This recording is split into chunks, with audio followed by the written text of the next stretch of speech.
Me ha encantado cuando he llegado porque me he encontrado con Tatiana, que nos conocimos en Seattle, en Estados Unidos. Y os lo cuento ahora para que veáis un poco como que el Señor, con lo que os vamos a compartir ahora, hace como historias que son como increíbles, que une puntos de nuestra vida personal y que te das cuenta cómo te va preparando para una misión sin tú saberlo, ¿no? Y que de repente ves que todo queda conectado y de algún modo que todo queda iluminado, ¿no? Yo volví de Seattle, estaba allí trabajando con Starbucks, las cafeterías de Starbucks, ¿no? Es la costa oeste de Estados Unidos y que es un terreno como de pioneros, ¿no? De pioneros. Y a nosotros siempre nos hacen la pregunta, porque empezamos con una funeraria para bebés, ¿no? Que fallecen en el seno materno antes de nacer o al poco tiempo de nacer. Y una pregunta que siempre nos dicen, a veces empiezan diciendo, qué idea tan buena, porque eso realmente era necesario y no existía. Y la contestación a eso es, no fue una idea, no hicimos ningún estudio de mercado, nos encontramos con una realidad y que Dios nos llamó a acompañar esa realidad. Y que era muy distinto de mi historia anterior, porque tú cuando hablas de los pioneros de la costa este son personas que tienen una idea y van a conseguir el oro, Alaska, que es donde nació Shackleton, se montan el barco, se cogen todo, compran todo, planifican todo y consiguen su objetivo. Y aquí fue totalmente distinto. Yo cuando volví de Seattle, volví con la mentalidad de Seattle. O sea, en mi ordenador, en mi archivo, tenía todo carpetas de proyectos nuevos que iba a empezar.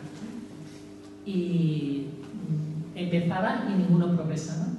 Entonces tuve la experiencia que os voy a contar ahora de cómo nació, que es completamente distinto a cómo había nacido todo lo anterior, porque realmente fue una llamada del Señor. Entonces, es el año 2018, 24 de marzo, ya como vísperas de la fiesta de la Anunciación, y muere la primera religiosa de esta comunidad. Es una comunidad muy pequeñita, es como algo también como profético, y muere esta religiosa justo cuando está comenzándose a celebrar la Semana Santa.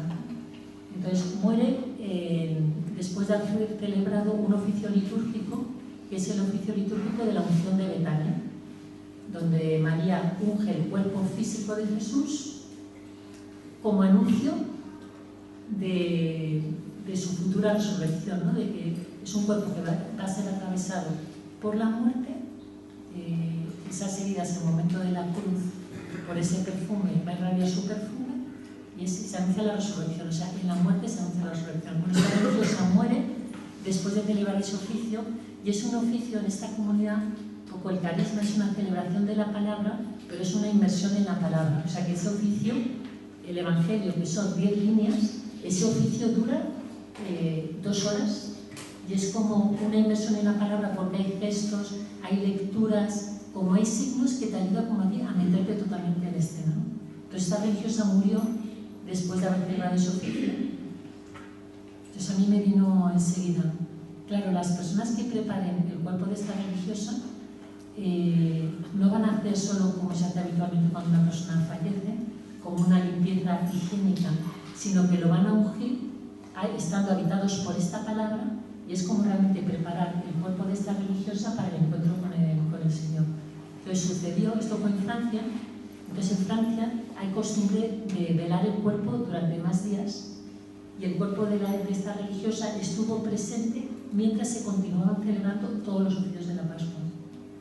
Entonces hacía como una sincronía entre lo que celebrábamos con lo que es la Pascua de Jesús, y es como que se nos desvelaba, se corría un velo y como que se nos revelaba lo que realmente estaba pasando con esta hermana, con esta religiosa. Y hay un momento, por ejemplo, un oficio, el del Domingo de Ramos, que se escucha: no temas, hija de Sión, mira que viene tu rey. Con el cuerpo de esta religiosa, con su hábito, dije, esto es, claro, la muerte es el encuentro con Jesús esposo. Y fue ahí cuando de repente me dio el corazón. Esto es tan bello, tan distinto a como vivimos habitualmente la muerte en las ciudades. Lo quiero ofrecer a todo el mundo, voy a montar una funeraria. Entonces, pues terminó en 2018 y ya en 2020 volví a Madrid, nos enteraron. Y ocurrió también, Mónica, cuando has hablado, es verdad como que el Señor dice, ¿esto lo empezaste sola? No, porque el Señor te pone al lado a las personas, justo a las personas que necesitas para poderlo llevar a cabo. Es un equipo, pero es un equipo que tú no controlas, ¿vale? Lo controla el Señor. Entonces así fueron apareciendo las personas que se necesitaban para ponerlo en marcha. Y en el 2020 empezamos a acompañar en pleno COVID a los primeros adultos para enterrar a los adultos. Y en ese contexto nos llaman unos padres que su hijo había fallecido en casa con 9 semanas de gestación, o sea, habían conseguido recuperar el pequeño embrión y nos llaman que lo querían enterrar. Nosotros llegamos con nuestro coche, fuimos al registro civil para inscribirlo como hacíamos con cualquier otra persona, pues allí, y no podíamos inscribirlo, pues allí nos dimos cuenta, fuimos al hospital para pedir el certificado de función, esto no nos lo ha pedido nadie, nunca. Fuimos al cementerio para enterrar, no hay sepulturas para estos niños tan pequeñitos, esto no lo hemos vivido nunca. Entonces, nosotros siempre decimos que lo que nos mueve, lo que mueve todo es el amor sin fin de los padres por sus hijos. O sea, realmente la fuerza es la fuerza de los padres. Y nosotros, por sus hijos que gritan, se ha muerto mi hijo, quiero recuperar el cuerpo de mi hijo y lo quiero enterrar. Y nosotros nos vemos enmarcados como en ese amor que es fortísimo, ¿no? O sea, es un amor que es más fuerte que la muerte. Entonces a este niño todo eso se hizo posible, ¿vale? Lo enterramos en una sepultura familiar que tenía un cementerio de Madrid y era la primera vez que era una sepultura que estrenaba este niño. Eso fue el 16 de julio del 2020. Y después del entierro, yo fui a una celebración litúrgica con esta comunidad, la comunidad del Cordero, que también está en Madrid, en la capilla del obispo, y en pleno mes de julio, en mitad de la celebración, se cantó un canto de Navidad. Un canto de Navidad que describía exactamente lo que nosotros acabábamos de vivir, que dice el canto. Os quería proyectar un icono porque es un icono bizantino que quizás algunos de vosotros conocéis de cómo se representa la Navidad, porque se entiende más este canto con este contexto, pero si no, os lo describo. Entonces el canto dice, en las grietas de la roca, es de la Virgen María que canta al niño Jesús. Dice, en las grietas de la roca encontré al amor de mi alma, un niño recién nacido, envuelto en pañales, pero sigue el canto litúrgico diciendo, como sepultado en un sepulcro virgen. En su rostro irradiaba la divina ternura del Padre de su Padre. Entonces de repente nos vino ahí otra vez como que en la liturgia, en el seno de la Iglesia, recibíamos la luz, la mirada de Dios sobre lo que acaba de acontecer. Entonces igual que la Pascua de un adulto se ilumina con la Pascua de Jesús adulto, es la Pascua de un niño, la muerte de un niño, lo que recibíamos es ese misterio de la Navidad. Entonces fue diciendo, pues es la luz que, o sea, también fue algo también otra vez que bajó del cielo. Y fue lo mismo, es una palabra recibida en el seno de la Iglesia. Pero siempre es como que nuestra misión surge por una palabra, por la liturgia celebrada en el seno de la Iglesia. Es una misión que la vivimos realmente como una misión eclesial, que nace de la palabra. Entonces dijimos, bueno, hemos recibido esto, la luz de la Navidad, ¿qué significa? ¿Cómo lo transmitimos? Porque es una funeraria que acompañamos a personas católicas y no católicas. Entonces lo que hicimos es, pues vamos a ver cómo la Iglesia celebra la Navidad. Entonces tomamos las lecturas de la Iglesia durante la octava de la Navidad. Porque la Navidad, como las grandes fiestas, se celebran 8 días. Y tú tomas, si a cualquiera de nosotros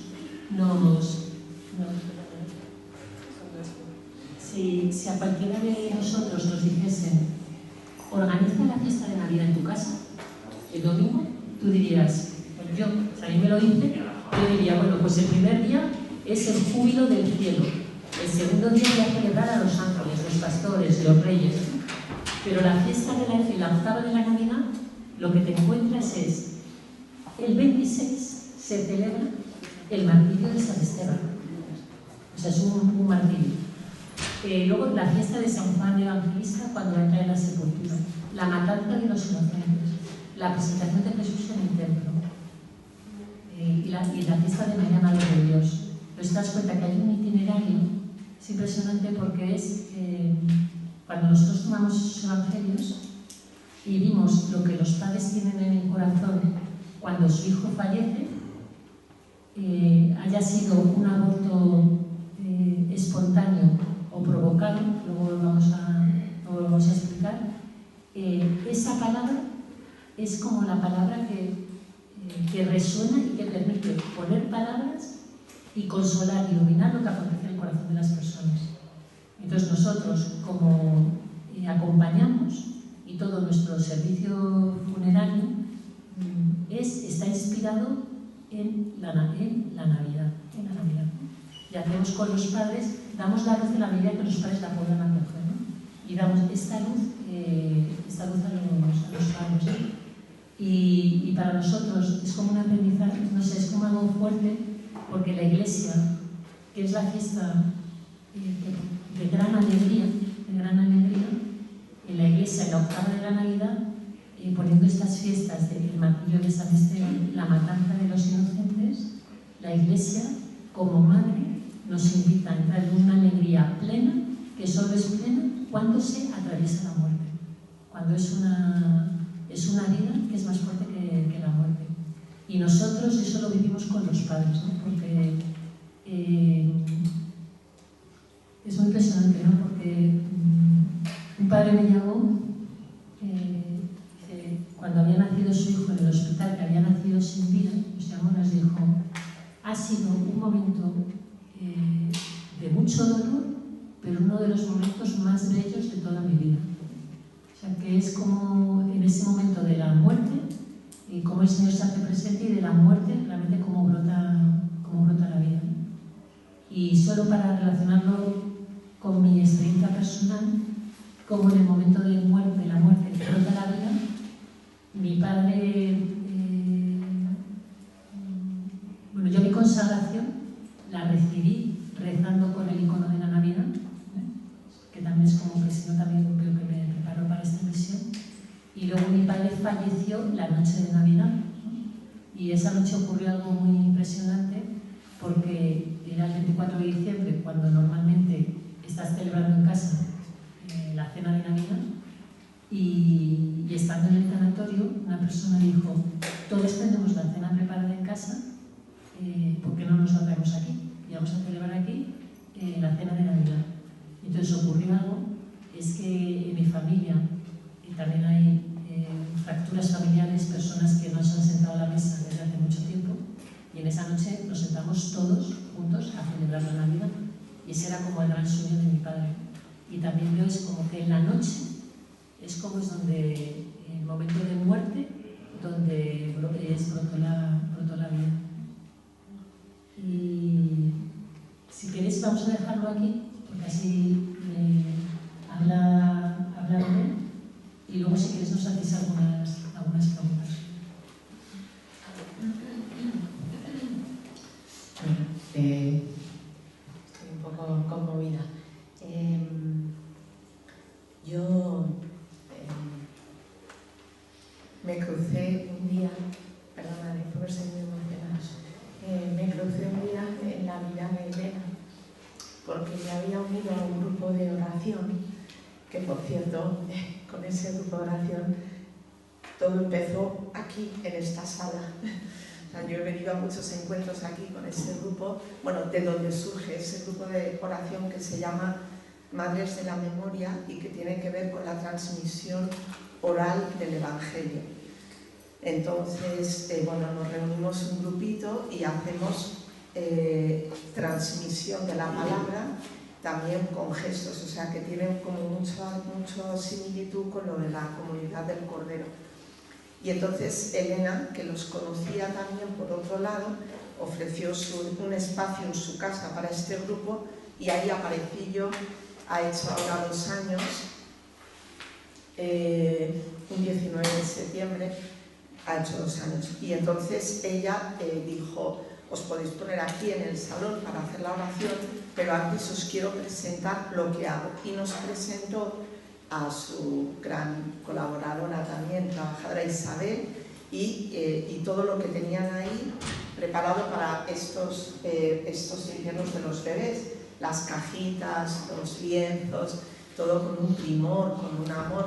Y entonces a mí me salió de dentro decir: qué cosa tan bonita, ojalá hubiera habido esto cuando yo tuve a mi hijo Cosme. Entonces, ese día íbamos a rezar la palabra que íbamos a hacer en Madres de la Memoria. Yo era la primera vez que me unía a las Madres de la Memoria, llevaban 1 año y yo no sabía qué evangelio era. El evangelio era la viuda de Naín. Entonces dice el texto: un hijo único de su madre, ¿no? Entonces a Elena, que sí sabía que íbamos a hacer esa palabra, le llamó la atención y entonces me dijo: ah, que tú tienes un hijo. Digo: sí, yo me casé tarde en la vida, al año me quedé embarazada, y la verdad que como mi matrimonio fue un milagro, que no os lo voy a contar porque es muy largo, pero es muy bonito, por intercesión de oración a San Antonio de Padua, pues como lo había vivido como un milagro, pues la verdad que el embarazo yo lo viví como un milagro. Entonces, a los 3 meses, cuando la doctora, sin mirarme a los ojos, sin nada, me dijo: pero si aquí no hay latido, casi como si yo lo tuviera que saber. O sea, yo venía de la consulta del ginecólogo al que yo iba en la calle, en mi calle, donde yo vivo, que hay un instituto muy conocido y muy bueno, y como era de alto riesgo por la edad, me había mandado a la Fundación Gerencia. Entonces la doctora, pues eso, como de trámite, me dice: no, pero si aquí no hay latido. Entonces yo me quedé helada y bueno, en el proceso habíamos pensado nombres y a mi marido le llamó la atención. Mi marido no venía de ser cristiano católico ni nada, mi marido es inglés y no conocía nada de nada, pero cuando nos conocimos pues le llamó la atención mi fe y él quiso entrar en todo, en el proceso de la fe, en vivirla, se bautizó, nos casamos por la iglesia. Y entonces cuando yo le leí nombres cristianos para ponerle nombre a nuestro hijo sin saber cuál iba a ser, cuando yo dije, iba por orden alfabético, y cuando llegué a Cosme, mi marido, que es muy alegre, dice: me encanta, suena a cósmico. Y entonces, bueno, pues se quedó con Cosme, no supimos si era niño o niña, pero es Cosme, ¿no? Y bueno, entonces Elena me dijo: oye, pues, ¿cómo te llamabas tú? Porque ahora estábamos en el grupo de Madres de la Memoria. Digo: Belén. Entonces le llamó la atención como Belén, ¿no? Navidad. Y entonces, como yo lo noté, le dije: bueno, me llamo Belén y además nací el Día de los Inocentes, porque ella ya nos explicó lo de la semana, lo que acaba de contar, de que todo estaba como a la luz de la Navidad. Digo: pues fíjate que además nací el Día de los Santos Inocentes, ¿no? Y entonces me dijo: pues es que he hablado con un párroco para llevar esto como a una acogida eclesial de estos padres. A mí me pareció precioso, también relacionado con lo que tú decías, Mónica, la acogida, ¿no? O sea, qué importante, y lo que decía alguien de los que te ayudó, ¿no? Acoger todo lo que la madre de Mónica sentía, ¿no? Entonces me pareció tan bonito que el único pensamiento, digamos mundano, fue a ver a qué parroquia de Madrid me va a mandar, por lo grande que es Madrid. Y entonces digo: ay, ¿qué parroquia? Y dice: pues Nuestra Señora del Buen Suceso. Y yo aluciné, porque yo había hecho el retiro de Maús el año antes con la parroquia de Nuestra Señora del Buen Suceso, y me había gustado tanto la comunidad y el padre Enrique la comunidad de servidoras y de caminantes en el retiro, que me había, desde que yo hice el retiro, tuve claro que yo todos los martes iba a ir a la reunión de Buen Suceso, porque yo echaba de menos la comunidad. Qué importante es tener la comunidad para vivir también tu fe, que yo tampoco nos lo voy a contar porque es largo. He tenido momentos de vivir la fe muy sola y lo he sentido con pena, con carga. Entonces, bueno, fuimos a ver al Padre Enrique. Yo del Padre Enrique, aparte de que solo puedo decir cosas buenas, solo decir que yo no tengo hermanos varones, somos 3 hermanas, y yo siempre digo, el Padre Enrique es el hermano que yo hubiera querido tener en mi casa. Y bueno, es un hombre, pues, utilizando palabras de él, que con las manos en el barro, ¿no? Dice, yo sé que moriré embarrado, pero es como quiero morir, ¿no? Entonces, bueno, pues vio muy bien, él ya me conocía, entonces vio muy bien que yo me quedara coordinando la pastoral. El Padre Enrique tiene, para los que conocéis Buen Suceso, miles de grupos de todo, entonces lo que le va bien es poder delegar. Entonces, bueno, pues yo encantada. Yo también venía del mundo de la multinacional, pero en mi caso yo nunca supe por qué el Señor, o sea, yo que me veía una mosquita muerta, digo, pero yo que voy a ser directora de nada. Pues acabé siendo directora, tenía 70 personas a mi cargo, y la verdad es que ahora ya hace tiempo, porque ya salí, quitaron los puestos de country manager y entonces salí después del COVID. Pero la verdad es que siempre pensé, pero ¿cómo puede ser que yo dirija nada? Y realmente es que es el Señor, ¿no? Entonces, como le gusta a Elena oírme decir, mi vida ha sido un paso, una Pascua de hágase tu voluntad, que yo lo sentí muy pronto de niña. O sea, yo le doy gracias a Dios, porque ahora hay gente que me dice, ay, pues es que yo todavía estoy entrando en eso. Digo, pues tengo que dar gracias, que yo siempre sentí, hágase tu voluntad, ¿no? Y ahora es como que mi paso ha sido de hágase tu voluntad al hágase según tu palabra de la Virgen, ¿no?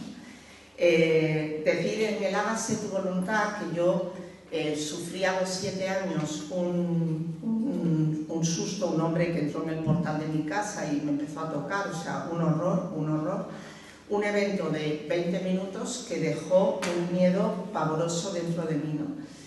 Y luego a los 24, en el sector donde entré, pues yo era de las primeras mujeres y pues también tuve la gran suerte de cruzarme en la vida de un jefe que tenía muchas cosas muy buenas como persona profesional, pero como hombre era un golfo, que lo que le divertía era ligar y que, claro, cuando me crucé yo, pues me vio como, ¿no?, objeto de seducción. Entonces fue un horror, 3 años de una persecución, bueno, un horror. Pero de eso tiene que ver con la pastoral, que os la voy a contar ya. Aquí en esta sala, en el 2022, un sacerdote dio una charla sobre antropología trascendental, donde explicó esto de la muerte que ha explicado Elena con la misma luz, el paso de la muerte a la otra vida, y dijo en un momento dado la expresión tu herida es tu tesoro, relacionado como con las heridas de Cristo son puerta a la luz, ¿no? Y entonces yo, al oírle al Padre Chema decir eso, sentí totalmente como mi herida de los 7 años y luego de los 24, que yo había, digamos, entre comillas, había como dejado ahí, olvidado, pero yo no había entrado en todo lo que me había supuesto de miedo y parálisis. Por un lado, yo tenía en algunos aspectos mucho, me paralizaba mucho, según qué perfiles de personas me creaba un miedo que, como decía Teresa de Calcuta, el miedo paraliza. Y cómo el Señor me había ido llevando a la luz, entre otras personas, a través de mi marido, y bueno, y de muchísimas personas, como ha dicho también Mónica, que te vas a encontrar, y decía Elena, que te vas encontrando en el camino, que son amor, que son luz y que te acompañan. Entonces, ¿qué más quería yo al salir de la empresa que poder dedicarme a escuchar y a acompañar? Yo he estudiado counseling, el máster de counseling de los Camilos. Ellos son muy conocedores, para los que no los conozcáis, de la escucha, de la eutanasia, de los abusos, o sea, de todas las situaciones de sufrimiento y de acompañar eso. Entonces yo había hecho el máster de counseling cuando empiezo la pastoral. Entonces, ¿qué ha pasado en la pastoral? Pues que con el Bannerry que hicimos, pusimos un poco el plan de fechas, y Elena y yo, desde el día que nos conocimos, nos empezamos a reunir, a rezar y pensar cómo hacer. Y entonces lo que nos salió fue anunciar que íbamos a abrir un libro de bautismo de deseo y que los padres podían presentar en el templo el día 2 de febrero a sus hijos nacidos sin vida en la ceremonia del día 2 de febrero.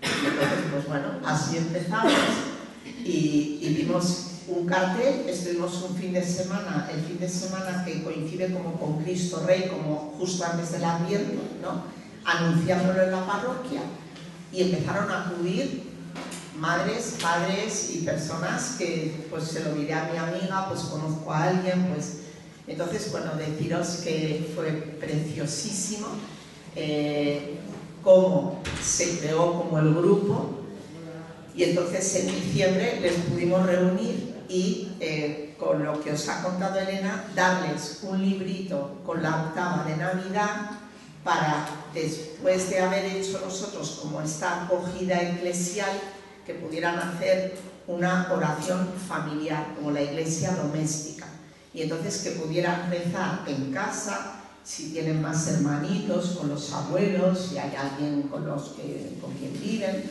pues poder rezar con esos evangelios, y bueno, pues si no habían pensado el nombre, pues que le pidan al Señor el nombre, que la gente le preocupa, es que no sé si era niño o niña, digo, es que da igual, era tu hijo, y el Señor te va a mandar el nombre.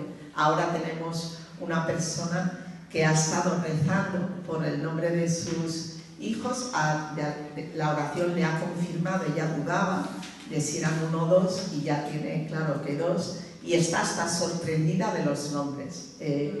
No me acuerdo, creo Cristina y Jorge, pero está como sorprendida, y entonces también hablando con ella, también yo la animé a que viera el significado también profundo de estos nombres, ¿no? Cristina y Jorge, es que son 2 nombres muy potentes que el Señor le ha mandado de sus hijos, ¿no? Entonces, bueno, dimos el librito de la oración de Navidad y también recogimos los testimonios de cómo la gente, que los ecos, ¿no? Cómo lo has vivido, qué te ha resonado. Lo recogimos en otro encuentro en enero, y ahí les preparamos con la oración que se lee el día 2 de febrero, que es tan bonita, ¿no?, en el encuentro de Jesús y María, que van a presentar al niño Jesús, y como el anciano Simeón dice, este hijo... ahora, Señor, según tu promesa.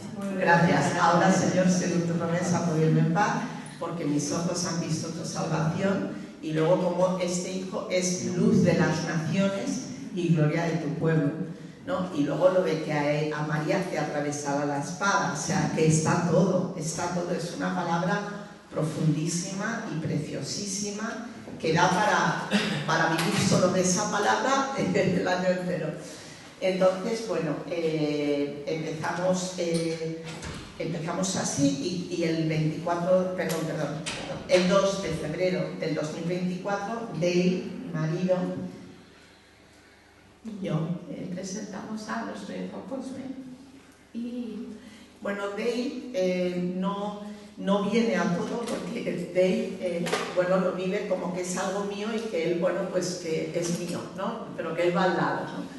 Entonces no viene a todo, pero cuando viene, algo que yo también he tenido que, digamos, que aprender a aceptar y darme cuenta que también en el amor, en la mayor forma de amor también es el respetar los tiempos del otro. Entonces, como mi marido está en un camino distinto al mío, a mí, que soy como de querer que el otro vea y sienta y ya, ¿no? Ya haga su camino, que llegue lo antes posible a sentirse bien. Pero eso aprendí en el counseling, que eso no es así, que tú tienes que no solamente respetar los tiempos, sino acogerlo del otro a su ritmo, ¿no? Aunque luego vayas también, claro, empujando un poco, pero no empujar, sino proponiendo otras cosas para que la persona pueda explorar. Y entonces mi marido ha venido a algunos encuentros y quiero compartir el testimonio de él porque me pareció tan impresionante que... bueno, perdón, me deja una cosa. El 2 de febrero lo presentamos y ahí yo, desde el día que presentamos a Cosme en el templo, sentí de todos los padres, se presentaron 90 bebés, 90 hijos. Viví como el Señor, lo de que el cielo se abre, o sea, viví que el cielo se abría, viví que el Señor, que Dios se miraba, o sea, es que derramaba bendiciones porque estuviéramos haciendo eso. O sea, era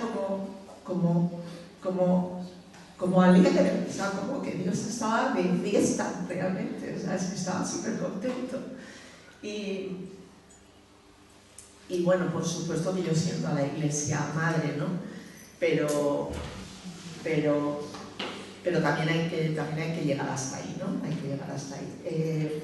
Y te lo presenta el Señor, te lo va presentando el Señor, ¿no? Entonces, bueno, presentamos a Cosme y entonces Elena y yo dijimos, bueno, ¿y ahora qué? ¿No? Del 2 de febrero hasta el 2 de febrero, ¿qué?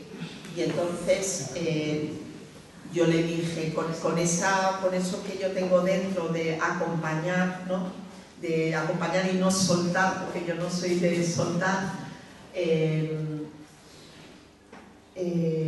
pues dijimos, pues vamos a hacer algo mensual, porque si una madre se entera ahora o si tal, pues bueno, pues vamos a hacerlo mensual. Y así surgió realmente el cambiarle el nombre a Pastoral. O sea, en realidad, por supuesto, hablado con el padre Enrique. Entonces creamos una pastoral y con la luz de Elena de la octava de Navidad, pues la pastoral se llama 8 estaciones de luz. Entonces, también he visto como, por ejemplo, a mi marido este nombre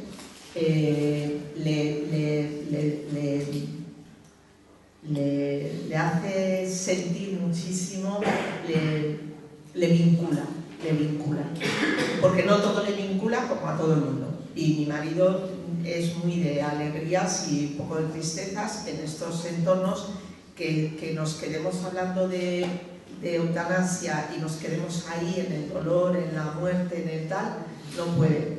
O sea, hay algo que el Señor le ha puesto a él que hace que te fuerce a, bueno, ¿y dónde está la luz? ¿No? En la grieta, ¿dónde está la luz? ¿Dónde está la luz? Yo quiero luz.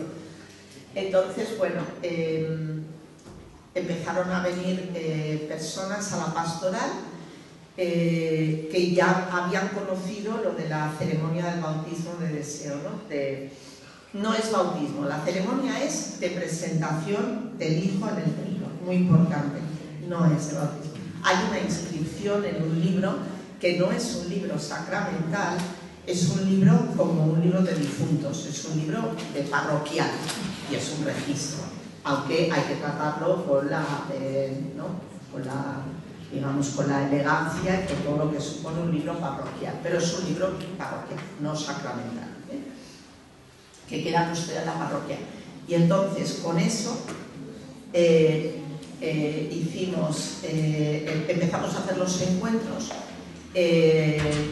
Lo que nos puso también en el corazón es el encuentro de marzo a noviembre, cuando volvíamos a empezar a prepararlo del 2 de febrero, de marzo a noviembre, hacer lecturas de los 8 días de antes de la Navidad.